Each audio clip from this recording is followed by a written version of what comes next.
Hiya, pals! Welcome to the Mouse Bytes podcast! Here we go!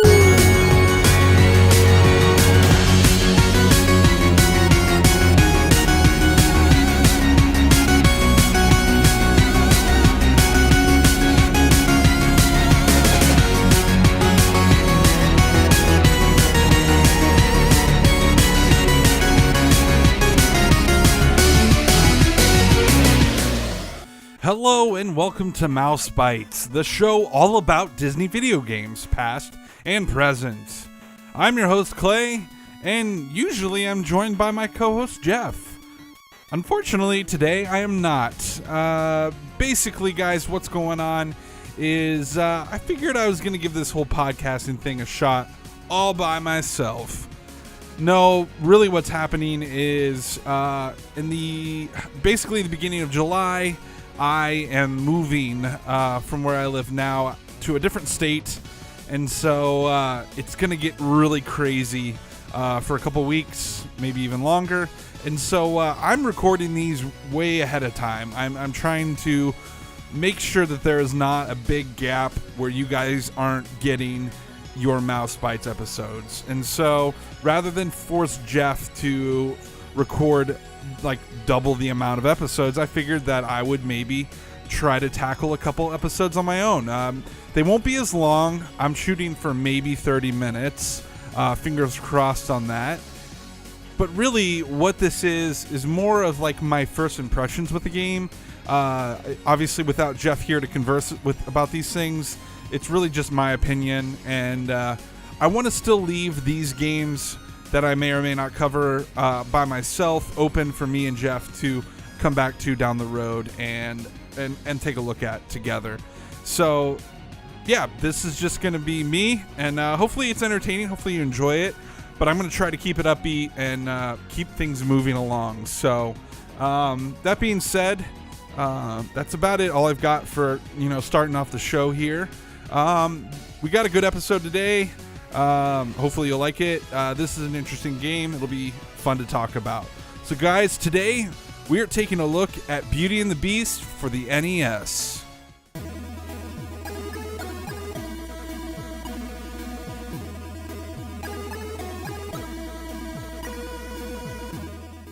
Awesome. So starting off, we are going to hit, I keep saying we, it's just me.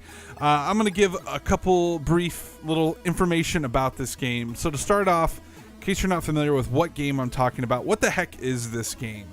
Now, Beauty and the Beast for the NES is pretty straightforward as far as just the overall concept of the game. It really is more or less a platformer with some action in it, where you play as Beast and you're running around punching things and jumping gaps and platforming a little bit. Pretty straightforward. It's easy to confuse with another game because this was only one version that came out of this game, but we'll talk about that in a second. So this game was developed by Probe Entertainment. I looked at a list of different games they had made. They've got quite a few. Especially in the older days. I don't think they're around anymore. It looks like maybe N64 PlayStation era was kind of perhaps it for them. They did have some Super NES games. They had a smaller library of NES games, but they worked on Game Boy games, Game Gear. There's all kinds of stuff. But really, Beauty and the Beast seems to be the only Disney one that's sticking out, that's really jumping out at me right now. There's some Batman on here and some Acme, like Bugs Bunny stuff on here. So, but yeah, so I don't know a whole lot about them, but I do know that they made this game. As I mentioned earlier, this game did release on the NES. It was released in the year of 1994 in Europe. Could not find a specific month or even a date. We just know it released in 1994. Now, the interesting thing about this game, and the reason you may not even have heard of this, if you are from the United States or even, I guess, Japan, Not that we probably have Japanese listeners, but you never know. This game only released in Europe, and so that is the unique thing about this game. For whatever reason, only released there. Now, this game did release alongside the same game, but on the Super Nintendo. So this was kind of one of those where they made it for two different consoles at the same time. Now, I've played a little bit of the SNES one, and I've watched enough on it and researched enough now online to know that they are pretty much the same game, but obviously making that jump as big a jump as that is, there are some differences one way or another. There's a lot more information online about the SNES version than the NES. Not as much, and that probably has to do a lot with the fact that it never came to the States. But regardless, I'm sure at some point we'll take a look at the SNES version, but I figured it was just more interesting to take a look at the NES one because, frankly, there just isn't anything out there about it. So I figured, what the heck? Let's take a look at the maybe lesser known version. But the SNES version was developed by the same company, Probe Entertainment. Was published by Hudson Soft. I believe the NES one was too. The SNES version came out in North America on July 1st, 1994, and then Europe on February 23rd, 1995. So my guess is Europe got the NES version in 94 when America got the SNES version, and then a year later they put out the SNES version in Europe, which is kind of weird, but I guess they wanted to give the NES version a shot first. Anyway, so I'm not going to spend a whole lot of time comparing the two. I might mention the SNES version down the road. Like I said, I haven't played enough of the SNES one to compare it against the NES one, but from what I hear, it's a lot harder. Definitely visually better, but this game is already kind of hard, so I don't know if I'm super excited to go check that game out anytime soon. But regardless, it is what it is. As far as history with the game, as I mentioned, I've never played this before. When I was kind of scrolling through NES games trying to look into reviewing a game, this one popped out, and I just remember thinking, I've literally never heard anything about this, and I thought it was kind of weird, and then I realized, oh, Europe only, that's why. So, yeah, reviewing it or playing it in preparation for this episode is the first time I've played it, so everything here is my more or less my initial impressions, just because I haven't spent a ton of time with it. This is kind of my first time, so that gives you an idea of where I'm coming from with this.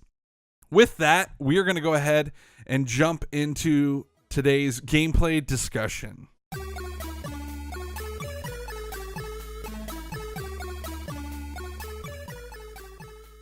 All right, so to start off, we're going to be talking, as in I, am going to be talking about the visuals of this game. First visuals, then audio, and then we'll move through there.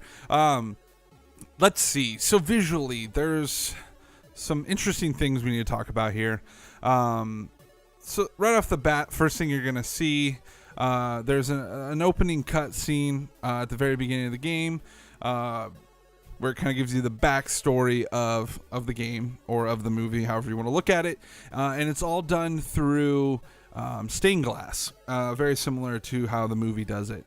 And yeah, that's a very unique way of doing it without needing to have super good art, which I'll get to it at the end, but basically it backfires at the very end because they don't use stained glass on the last part at the very end after you beat the game, and it looks awful. So at the start, you got some scrolling text underneath the stained glass, and it works really well. So no problems there. That they worked well with what they had.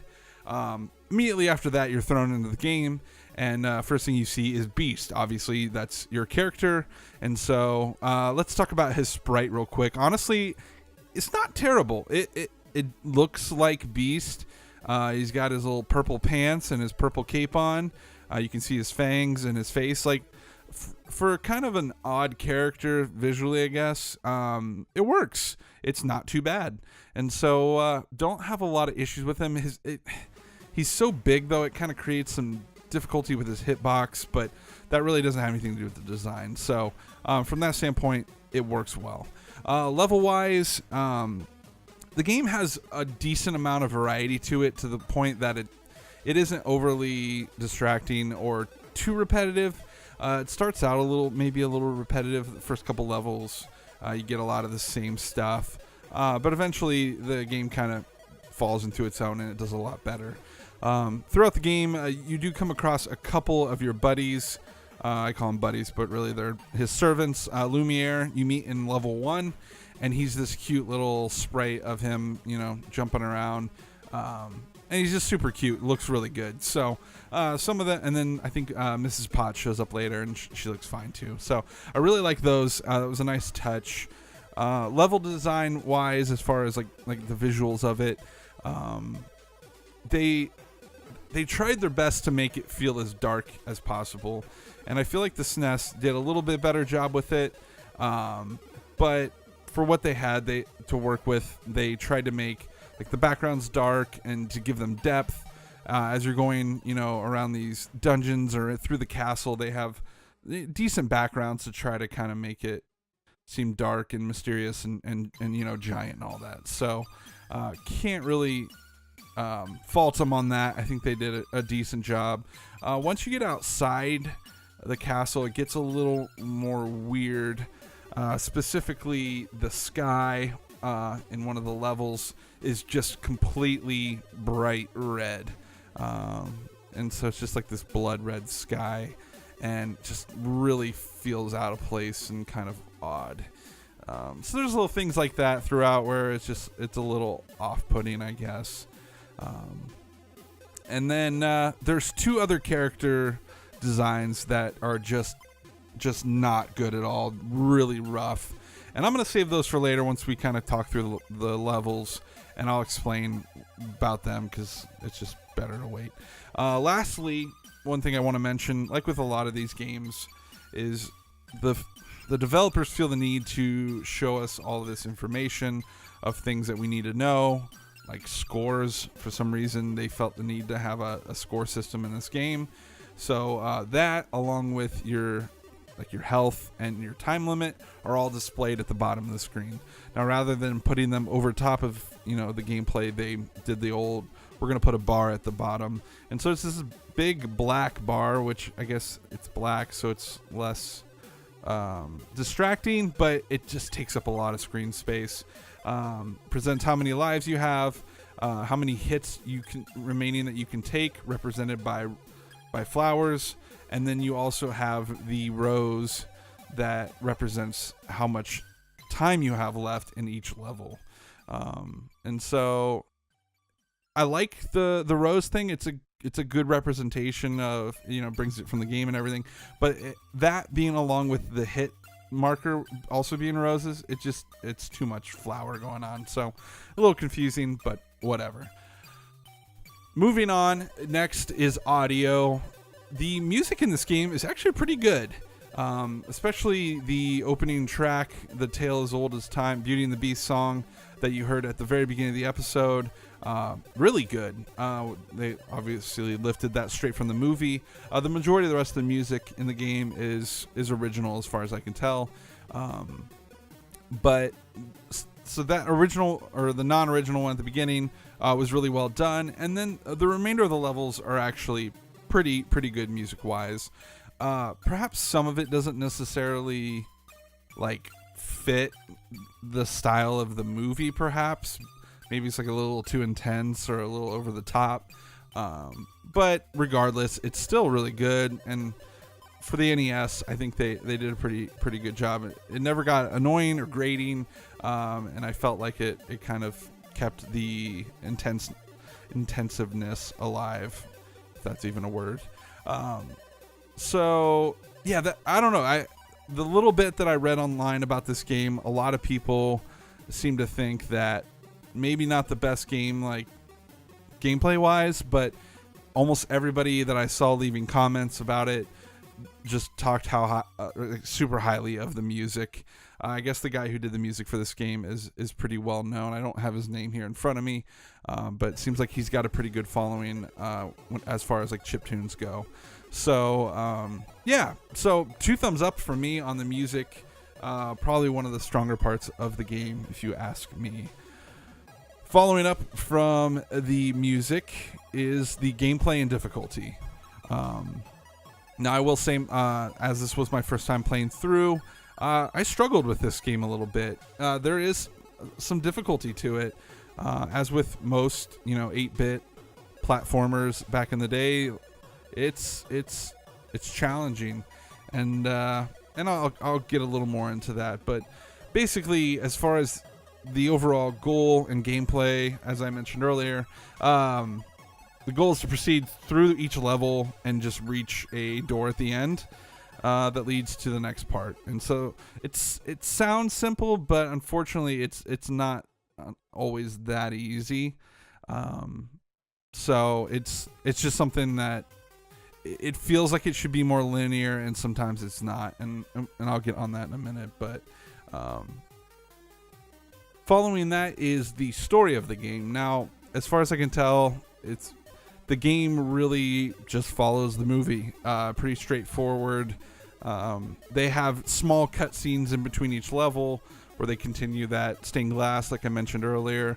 And even though each level isn't necessarily like, oh, I remember this from the movie, as far as the story parts that they interject into it, it is all supposed to be happening during the movie. Some levels reference the movie better than others, and I understand that sometimes you just kind of have to take liberties. Everything works well. The ending isn't maybe as flushed out, but we'll get there. So real quickly, I'm just going to kind of fly through these levels. Not going to go super in depth, just hit on a couple small things that I noticed and took note of. Perhaps just to kind of paint a picture of what these levels look like. Basically, there are 4 levels with different parts to them. So I don't know if you would consider those parts to be levels and not parts. I'm not sure. But regardless, I'm just going to kind of fly through these real quick. Some of them have like 4 parts, some have 2. It's really random how they work. But you start off in the castle. It's also kind of a dungeon, I guess, and it's pretty straightforward. Eventually, you make your way all the way to the right and down, and then you find Lumiere, like I mentioned earlier, and it's a pretty cool little, I don't know what you call it. It's a cool little thing where you basically Lumiere follows you, or you follow him, I guess, and you mechanic. It's a cool mechanic. That's what I was trying to say. You follow him, and if you don't stay close to him, it gets really dark and you can't see. And so you have to rely on your buddy to help you make it through the level. And I thought that was really neat. I wish that they had kept that type of mechanic for more of the levels where you rely on your buddies or your servants to help you get to the end. But unfortunately, it's not something that's widely used outside of this and one of the bosses, as far as I can remember. After that, you get to part 2, where you're in more of the castle with lots of stairs that you must go up and down. They also introduce these fire-breathing statues that are really annoying. There's these falling statues that fall down staircases that you have to attempt to jump over, which never worked well for me. And then there's these like dog gargoyle monster things that you have to either fight or jump over. And if they get a hold of you, they just clench onto you, and I mash on the buttons, and they just take all your health away and you die. And I've gotten out of their grasp sometimes, and sometimes I cannot. And I'll go from having full health to no health in one attack. It's so dumb. Those really upset me and like made me so mad. But I forgot to mention in the gameplay, Beast does have the option to punch. That is his one attack that he can do, and it's more of like an uppercut. And then also, if you hold down the select button, he has a roar that has to charge up, and if you do that, it stuns all enemies around you. If you stun bats, you can use them as platforms, which is kind of a cool idea. But if it's not something you're actually thinking about, it's it's not something you would think about. So that is part 2. Part 3, you climb on, like, it's just more castle, and there's these giant, like, drapery, I guess you would call them. I'm not sure. And you have to climb on them. Earlier on, you realize pretty quickly that you can climb on walls, which is a cool mechanic. Kind of has a Ninja Gaiden feel to it. But The climbing in this one, sometimes you use it and a lot of times you don't. But climbing on the drapery was something I didn't realize was an option, and it took me quite a while to figure it out. So that was a little frustrating. Also in this level, you come across these evil candles that try to burn you, and they're not Lumiere, so I guess there are some candles in the castle that are evil. I don't know. Finally, part 4 of level 1 is the boss, and this boss looks a lot like Beast, which is weird, but he's like a set of armor with a spear, and he's pretty lame. Basically, you have to go to the end of the area where the boss is, where Mrs. Potts is standing or sitting. I can't tell what she's doing, and she gives you tea that I think it's tea that you throw or shoot or something onto this boss, and you just keep doing that over and over, and he just keeps walking at you with the spear, and you jump over him, and every like 2 or 3 times you throw the tea, you have to go back to Mrs. Potts and get more. Very lackluster, very underwhelming. So level 2, we finally get outside of the castle, and we're in the snow, and this is where I mentioned you run into the blood sky that is super duper red and really off-putting. You make your way through the outside, it's snowy and all that, and then you hit this bridge that when you stand on it, it crumbles. And so instinctively you go, oh, I better get out of the way. And but really the game wants you to fall through to move on through the level. And that's something about up till like right now that really frustrated me about this game, is it's not very linear, which is whatever. I mean, I prefer these old 8-bits to be real left or right. I enjoy them that way. But if they're not going to be, it needs to be a little more intuitive, because a lot of times you feel like you're jumping over pits, but really what you're doing is you're jumping over areas that you need to go down into to proceed through the game. And so it's just so much trial and error, and you go really far and you feel like you're going the right way, and then all of a sudden you hit a dead end and you're like, well, where am I supposed to go? And so half of this game is just knowing where to go. I feel like you'd have such an easier time with it. But that all kind of changes here, moving on through the next levels. That kind of isn't as much of an issue. So after falling off the bridge, you go down into a cave. There's some geysers and spikes and lots of platformers. Really kind of a bland level. Not a whole lot going on. Really your typical cave level, I guess you could say. Finally, you hit part 2 of the level. You go back outside, and there's these waterfalls with moving water. And you are platforming your way up to the top. And so this is kind of... this is where it starts to feel a little bit more linear, where it's pretty clear where you have to go. One thing I noticed about this level is there are these really long gaps, either, to left or right or up and down. And looking at them, by now you know how high or far you can jump, and they just don't look like you could make those jumps. But you can, and you'll literally jump for a platform from below it, and you can see that Beast's feet are not going to reach that platform. But something in the game just kind of gives it that extra little inch or a couple extra pixels to push it to where you actually land on the platform. It's really weird. And you look at these gaps that you have to jump across, and you're like, I can't make that. But if you jump right enough, you make it. So it's just, I don't know. It just didn't feel like a lot of the jumps I was making like I was supposed to be going that way, but that's really what the game wanted you to do. So just kind of strange. Finally, part 3, you get back up and you're in the snow again with the red sky. And then you literally move left or right through the rest of this level. And then finally you get to the end of the level where there's, I guess you would consider it a boss. It's one wolf that you fight, and I assume it's to save Belle. And thus ends part 3 of level 2. So then we hit into level 3, which this is probably the most bizarre part of the game. And I want to say this is kind of infamous. I've heard people mention it online and kind of make fun of this part. But I kid you not, this whole level 3 is a snowball toss between Beast and Belle. Now, you all remember the part in the movie where Beast and Belle are out in the snow and they throw snowballs at each other. They have a little snowball fight or whatever. But in this, it's like an egg toss or something where she throws it and you catch it. And so She basically chucks these up in the air at different angles and speeds, and as you, the beast, you must catch them by just moving beast to where it's going to land, and then it kind of automatically catches it.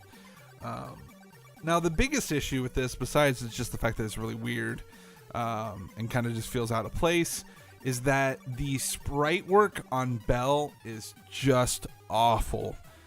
You'll have to look at the footage. Actually, I don't even know if I got the footage on this part. You'll have to look it up because it's just so bad.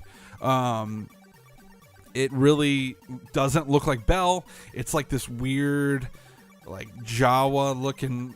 It's so hard to explain, but I remember looking at it when I was first watching some gameplay, and I was like, that looks strange. And then I literally heard someone make mention of it and like made fun of it, and I was like, okay, I'm glad I'm not the only one who thought that. But check it out. It's really awful, and it kind of ruins the whole thing. So it's just a really long thing. Like, it would have been okay if it was maybe 30 seconds to a minute long, but it just drags on and on. So I won't let this drag on and on. Finally, level 4, the final levels. I guess there's like 3 of them. You start off in the library. I assume it's Belle's library that's been gifted to her, in which Beast, for some reason, needs to navigate through and fight off these evil books that are attacking him. This level, we finally kind of go back to the level design in the earlier levels where it's not as linear and you're not really sure where you're supposed to go. And so, it's just kind of a little nonsensical if you ask me. Once you get to the top, there's a flying gargoyle goblin kind of guy that crashes through the glass and flies around. You have to fight him. That was kind of cool. I liked him coming. You could see his shadow on the other side of the glass, and he kind of crashed through. It's kind of a neat concept. Part 2, you get to the top of the castle where there's lightning, which looks pretty good. And then you're fighting all kinds of evil gargoyles and things. This game is just full of like goblins and gargoyles and bats and things. Finally, part 3, final boss is Gaston. Now, before you can get to Gaston, you have to fight LeFou. And at least I think it's LeFou because the sprite work on this one, once again, is just super off-putting and really poorly done. And I get you only got so much to work with the NES, but man, these look rough. Look them up. LeFou looks like a little child with like a really big toothy grin. And he just runs around and tries to shoot you, and you either avoid him, or I can't remember if you can hit him or not. So that part's really weird, but I guess logically it could make sense, even though in the movie LeFou was down below. Anyway, so as you make your way up, finally you do come face to face with Gaston, and basically he chases you to the top of the castle, which feels like forever. It's like the tallest castle in the world. And as you're getting chased up, he shoots his bow and arrow at you, and you can kind of punch him as you go along. Finally, you get to the top, and you kind of put Gaston between you, and you put him between you and the edge of the castle. And so you punch and punch and punch, and eventually he falls off the side. Now, that is the end of the game, and what follows is nothing but disappointing. So immediately following him falling off the side, there is no cutscene and there's no stained glass, like I mentioned. All you get is a image and some text underneath of it. And the image is pulled directly from the movie, or at least traced over, with pixels or whatever. But basically, it's a picture of Beast in human form, kind of embracing the human versions of Cogsworth and Lumiere and stuff. And so it looks really familiar when you look at it. You're like, oh, I remember that part of the movie. But then, oddly enough, they like inserted Belle into the background, kind of over human Beast's shoulder, and she looks totally out of place. I mean, the whole thing already doesn't look super great, but she looks super added in, and like she really is behind his shoulder, and so it just kind of feels way out of place. It's like, oh yeah, me too, I'm Belle. It's like they should be the main focus, but for some reason they picked, Mrs. Potts and Lumiere and stuff, and him holding them, and so that it just doesn't look good. And then underneath it has text that reads, "Congratulations, you have found true love and won the heart of Belle," which once again, that line has nothing to do with what you're seeing on the graphic of Belle like peeking over in the background while all the buddies are hanging out. It's just really weird, and that is literally all you get at the end of the game. No cutscene, no credits. It's just over. That's what you get, and then it's done. And I get that that was kind of a thing for the NES back in the day, where endings were a bit lackluster at times, but this one to me feels like one of those cheap, like homebrew, like knockoff games that people make. They're like, oh, Lion King 3 for the Sega Genesis, and some person in China made it. And usually with those, the endings are really like lackluster, and it's just like, you win and it's over, or end, and you just see a picture. And this is what that feels like. This, like, the end of this game does not feel like an actual put together licensed game. So very lackluster, unfortunately, and just not a great way to end the game. So to give my final thoughts here, unfortunately, I've been pretty hard on this game, and I hate to say it, but I feel like it deserves it. It really isn't a great game. And there's one thing I didn't even really hit on, is the physics and the controls of Beast is really sluggish and sloppy. It's so slow and delayed. Jumps and punches feel not timed well with the button that I'm pushing. It takes forever to turn him around and get him to jump. It's just, it feels so sluggish and like it's fighting against the player the whole time. And so unfortunately, I just didn't have a lot of fun with it. The first level, I was like, okay, I could possibly see this, being, it kind of felt like a Capcom Disney game, like, all right. But then the non-linear side of it and trying to figure out where to go got so frustrating, on top of the arguably poor enemy design. It just eventually got so frustrating to me. Some of the sprites are rough, but could be overlooked, I guess. Music's good. So there is some redeeming qualities, but really overall, I would not recommend this game. I would say go check out the SNES version, even though I haven't really played that one, and I've heard it's even more difficult. But it does look better, and probably would just be a better experience overall. I don't know. I just yet to find a good Beauty and the Beast game. I have another one in my basement that is for the Genesis that has to do with Beast. I've yet to find one where I feel like, I just don't know if Beast is a good playable character. It just seems awkward and big, and hitboxes are strange. So I don't know. I'm not convinced there is a good Beauty and the Beast game out there. But hey, if there is, let me know. So sorry to be so negative, guys. I feel like we don't do that too terribly often on here. Usually I try to find the positives in a game, but this one I was struggling. So Jeff, if you're listening to this, this might be your lucky day not having to play this one. So I wouldn't be hurt if we didn't end up circling back around to this one in the future. But I would be interested to check out the SNES version.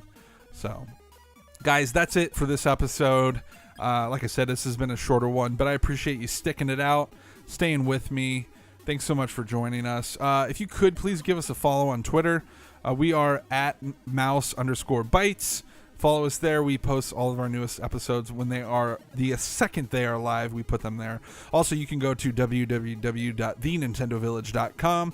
From there, you can find links to all of our episodes, as well as other great shows, reviews, and other content. Our episodes are also on the Nintendo Village YouTube, so if you'd like to watch the gameplay footage as we talk about the games, you can check those out as well. Guys, thanks again, and join us next episode on Mouse Bytes. See ya!